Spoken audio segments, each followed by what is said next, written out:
Salut, c'est Trado, je suis content de vous retrouver pour la mise à jour de l'indice parisien. On commence comme d'habitude par les données mensuelles pour avoir en tête quand même le sens de la marée, ne pas focaliser ni sur les vagues, encore moins sur le clapot. Et voilà où on en est sur les unités de temps mensuelles qui sont toujours extrêmement haussières au regard du nuage Ishimoku qui continue de monter et au regard de la moyenne mobile à 20 mois qui continue également de monter. Nous avons eu l'occasion de tester un support important la semaine dernière, celui des 5070 correspondant ici à des résistances qui ont été maintes fois touchées puis maintes fois testées. Et cette fois-ci ne dément pas la règle, il y a bien eu rebond sur ce support. Maintenant, il y a quand même des éléments qui ne doivent pas vous leurrer quant à la possibilité d'avoir encore une attaque baissière. Tout d'abord, le fait que la M20 ici n'a pas été touchée, la moyenne mobile à 20 mois n'a pas été touchée. On ne peut pas comme ça indéfiniment s'éloigner de la moyenne mobile à 20 mois. Alors attention, ce n'est pas une règle. Se peut très bien, comme c'est le cas ici, qu'on vienne frôler, qu'on reparte de l'avant. Maintenant, il faut savoir que généralement, plus on s'éloigne de la moyenne mobile à 20 mois, plus on a des chances d'aller la solliciter. C'est un petit peu le sens de l'alerte que j'ai mis ici, même si, encore une fois, on peut tout à fait envisager que ce ne soit pas dramatique. Par exemple, si les cours continuent à latéraliser en attendant la M20, le contact pourrait bien se faire sans que nécessairement on aille chercher la moyenne mobile à 20 mois. Mais en tout cas, il faut savoir que c'est le fait qu'on n'ait pas fait ce retour à la moyenne mobile à 20 mois joue comme un boulet que l'on traîne dans une éventuelle ascension par la suite. Je répéterai une dernière fois, la tendance demeure haussière en données mensuelles. C'est en données hebdomadaires qu'on va voir que les choses sont peut-être un petit peu plus compliqué. Tout d'abord, la tendance n'est plus haussière, elle est neutre. Regardez, le nuage est bien ascendant, mais malheureusement, on est à l'intérieur du nuage. Deuxième chose, on est toujours en dessous de la Bollinger inférieure. Quand on est en dessous de la Bollinger inférieure et que l'on a clôturé avec une Bollinger supérieure qui montait, la Bollinger inférieure qui descendait, ça s'appelle un T1, puis éventuellement pour la deuxième bougie, un T2. Or, dans ce genre de situation, on a plus d'une chance sur deux, justement, de faire un T2. Et si on clôturait en dessous de la Bollinger inférieure, encore une fois, vendredi soir, eh bien, on aurait plus d'une chance sur deux de faire un T3. Pour l'instant, j'ai un juge de paix qui est ce canal noir ascendant qu'on devra impérativement préserver. Ce qui m'inquiète le plus, c'est le fait qu'on ait cassé ici le super trend. Regardez, le super trend, j'ai mis un tutoriel dans l'article du jour. C'est un système très très simple et très efficace. Généralement, on rebondit dessus, comme ça a été le cas ici. Mais là, cette fois, cette semaine, enfin la semaine dernière, on l'a cassé. Or, si vous regardez ce qui s'est passé précédemment, regardez ici, le super trend était en vert, il a été cassé, on est allé plus bas. Ok, la fois précédente, c'était ici, le super trend en vert a été cassé et on a eu un rebond, pas de problème, et on est allé plus bas.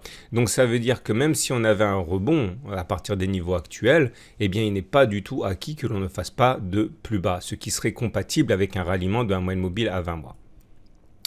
Regardez maintenant ce qui nous intéresse le plus, à savoir la tendance journalière. Cette tendance journalière, je vais vous la donner, mais pas avant les fondamentaux. Alors, on a eu une séance d'accalmie aujourd'hui, parce que sur le front des taux, eh bien, il y a eu une sorte d'assagissement. Alors, c'est loin de rassurer les investisseurs. Tous ceux qui craignent une remontée en flèche du taux à 10 ans et par la suite, de manière corollaire, eh bien, un crash obligataire possible, eh bien, ne seront pas rassurés par les niveaux actuellement. En tout cas, on avait envie de faire une pause. La croisière s'est amusée aujourd'hui avec 1,2% de hausse pour le marché parisien, 1,5% pour le DAX et près de 2% pour les marchés américains.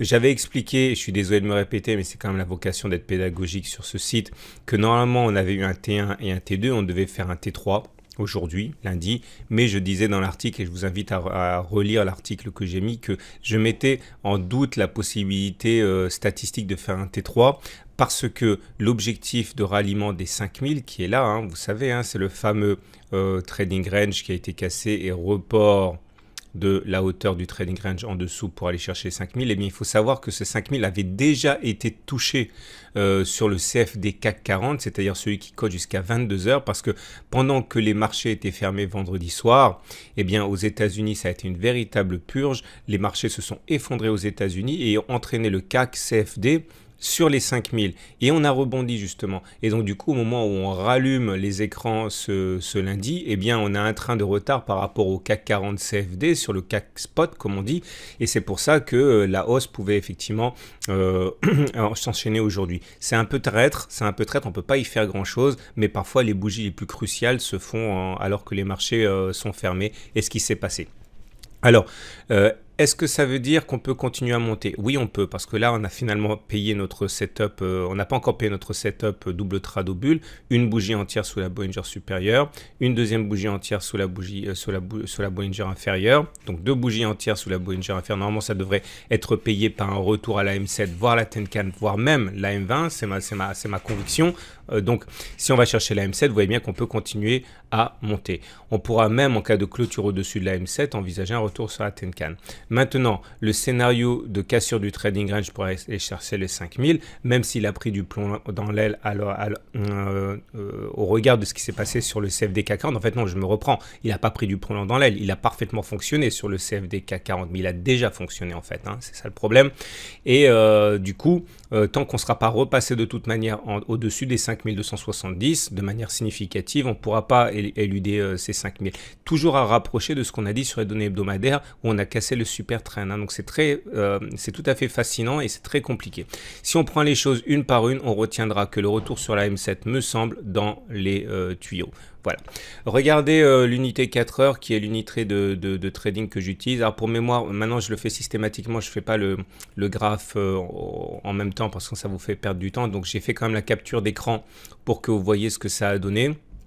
Et là je vous soumets tout de suite le plan de trade, enfin la matrice de trading pour mardi. Donc voilà ce que j'ai. Donc on a effectivement rebondi sur la zone ici des 5050. On est allé, semble-t-il aujourd'hui, créer une zone de résistance ici entre, mettons, 100 150 et 5170.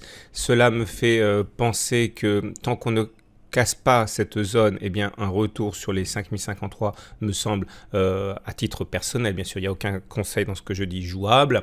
Par contre en cas d'ouverture et de franchissement des 5156 et de clôture, attention là je mets le 4 heures parce que c'est visible, mais quand je trade, je trade pas sur du 4 heures, hein, je trade sur du 15 minutes, du 5 minutes et du 1 heure. Hein. Donc c'est en cas de clôture au-dessus des 5156, eh bien je viserai à titre personnel les 5250. Par contre là je toucherai plus parce que c'est une zone de gap. Hein.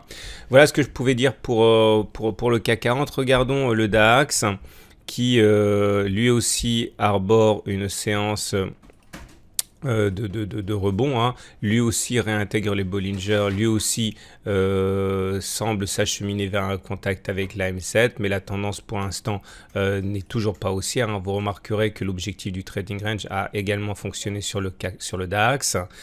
Et pour les marchés américains, à commencer par le SP500 qui a un coup d'avance ici pour le coup, eh bien vous voyez que la hausse de 1,4% coïncide d'ailleurs avec le retour à la M7 qu'on l'on attend hein, sur le CAC 40. Hein. Et pour le Dow Jones qui s'est avéré beaucoup plus réactif. Hein. Alors, on était à un moment à 2%, on est maintenant à 1,7%, mais voilà, vous comprenez le problème. Le problème, il s'appelle M7 et c'est ça qui nous bloque. À noter également que pour les deux indices que je viens d'évoquer, on a une configuration 3 inside up, c'est-à-dire une configuration normalement haussière. À ceci près, encore une fois, qu'il faudra ouvrir au moins au-dessus de la M7 pour gaper cette résistance et évidemment tenter d'aller chercher la fameuse Tenkan. Voilà ce qu'on pouvait dire pour les indices. Je vous souhaite une bonne journée. Je vous dis à demain pour la mise à jour.